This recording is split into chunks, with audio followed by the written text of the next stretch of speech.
अस्सलाम वालेकुम। इलेक्शन हो चुके हैं। जिन्होंने जीतना था वो जीत गए और जिनको जितवाना है उनके लिए कोशिश जारी है। सो थोड़ा सा इंतज़ार करें, जिनको जितवाया जाना है वो भी, उनके नाम भी सामने आ जाएंगे। बल्कि वो हमको पता ही है, लेकिन चलें कितनी सीटें होंगी ये असल में है सामने आने वाली बात। तो वो भी आ जाएगी, शायद शाम तक फाइनल हो जाएगा किसको कितना देना है।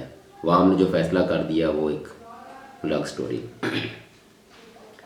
इस सारे प्रोसेस में इलेक्शन कमीशन और सुप्रीम कोर्ट का किरदार इंतहाई अहम है।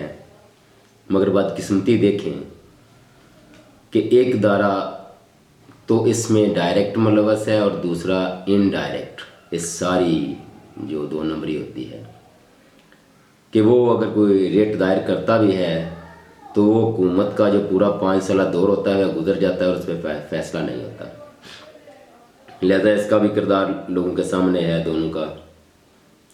ये एक पाकिस्तान की तरक्की आयन और कानून की बालादस्ती में है, ये सच है, मगर ये आज तक सिर्फ अल्फाज में ही है और ये अल्फाजी ही रह गई है।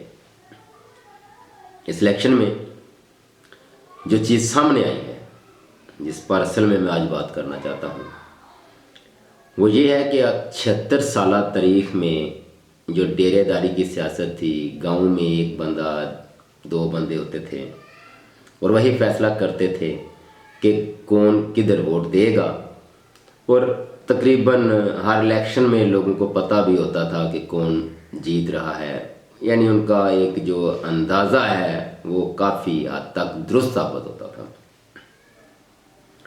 ये पहला इलेक्शन है जहाँ तक मैंने देखना शुरू किया, आखिरी 36 साल में, 36 साल जो तारीख है आखिरी इलेक्शन की जो देखना शुरू किया वो शोहवास में, ये पहला इलेक्शन है जिसके मतलब आप अपने गांव में भी प्रेडिक्ट नहीं कर सकते थे कि कौन जीतेगा।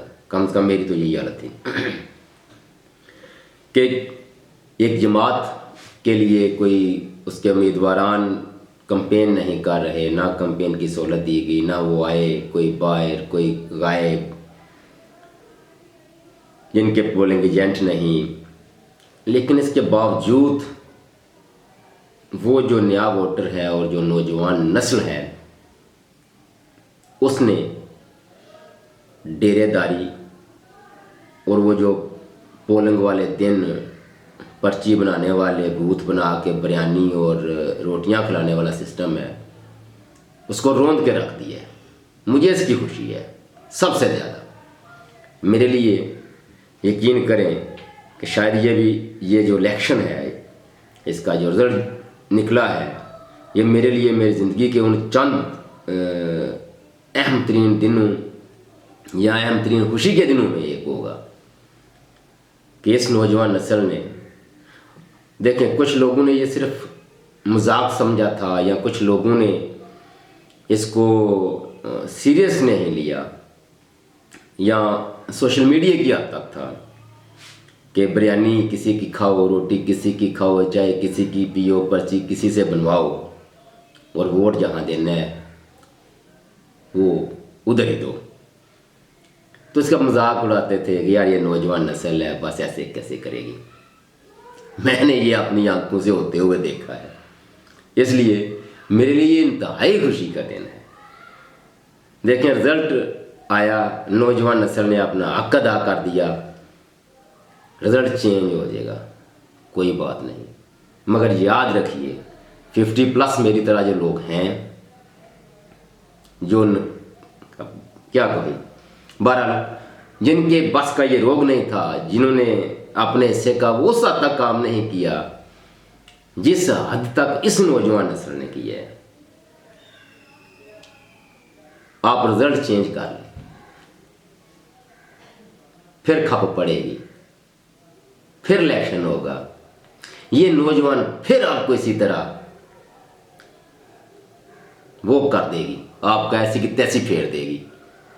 अब फिर रिजल्ट चेंज करेंगे, फिर गवर्नमेंट बनेगी, फिर नहीं चल पाएंगे, फिर इलेक्शन होगा, ये फिर नौजवान नस्ल आप। और ये याद रखना कि हर साल जो 18 साल के होए जा रहे हैं ना, जो वोटिंग लिस्ट में जिनका नाम आएगा, पिछलों में तो वो कह लें कि ज़ीरो से स्टार्ट हुआ था, ये सोच, ये फिक्र, ये जज्बा, और अब तो ये आस्ता आस्ता होता हुआ इस हद तक आया है, कुछ 70, 80, 90 जैसे भी आप समझ लें। लेकिन ये जो अब वोट हर साल 18 साल का होने जा रहा है ना, ये 100% आपको रहेगा। कितनी दफ़ा रिजल्ट चेंज करेंगे, कितनी दफ़ा गवर्नमेंट बनाएंगे, डरा धमका कर। नौजवान समझदार हैं, कुछ लोग थे दीवाने मजनू, वो मार खाने के लिए सड़कों पे चले जाते थे। ये जुनूनी भी हैं, साथ अक्लमंद भी हैं। मैंने कहा ना, मैंने अपनी आंखों से देखा है लोगों की बिरयानी रोटी खा के वोट किधर दिया। Unbelievable result. लिहाजा ये आपको छोड़ना पड़ेगा, धमकाना भी, डराना भी, और रिजल्ट चेंज करना भी। क्योंकि आप जितनी दफ़ा बदलेंगे अगले साल उससे बुरा आपके लिए वो इलेक्शन आएगा। सोचिए, पाकिस्तान की तरक्की आयन और कानून की बालादस्ती में है, और ये जो नई नस्ल है ये किसी के कंट्रोल में नहीं। खुश रहिए और अपने नौजवानों पे फ़ख्र कीजिए। अब तक के लिए इतना। अल्लाह हाफ़िज़।